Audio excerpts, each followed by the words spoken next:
నాకు ఏం చేయాలో కూడా తెలియట్లా. నేను ఎంత ఫ్రస్ట్రేట్ అవుతున్నానంటే తీగలన్నీ ఖాళీగా ఉన్నాయి. దేవర్ లైక్ ఇట్లా తోసారు. ఎండిపోయినాయా పోనీ అంటే తడి తడి తడి ముద్దలు అన్నీ అంత ఖాళీ ఉన్నాయి. అక్కడ ఆ తీగలన్నీ ఖాళీగా ఉన్నాయి. అక్కడ వేసుకోవచ్చు కదా. ఇట్లా నేను ఒకసారి ఇట్లా పడుకొని లేచి ఇలా వచ్చాను. ఇలా వచ్చి సరే బట్టలు తీసుకుందాం అని చూస్తే ఇక్కడ ఏంటి చీరలు ఉన్నాయి.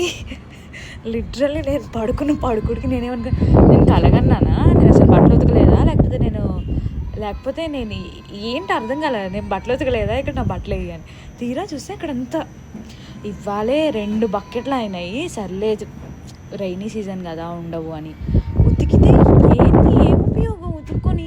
ఇప్పుడు 6:30 అయింది టైము.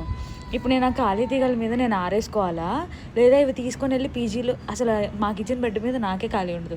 వీటినంటే నేను ఎక్కడ వేయాలి? సీరియస్లీ ఎవరి మీద చూపిస్తాను నేను ఫ్రస్ట్రేషన్? నాకే నవ్వు వస్తుంది నేను చేసేదానికి. ఇప్పుడు నా డ్రామా ఏంటంటే నేను వీటిని ఆరేయాలా, లేకపోతే ఏం చేయాలి? నేను ఇప్పుడు ఆరేయాలి నాకు తెలిసి. కానీ మళ్ళీ నైట్కి చల్లగాలికి చల్లబడిపోతాయిగా. క్యూట్గా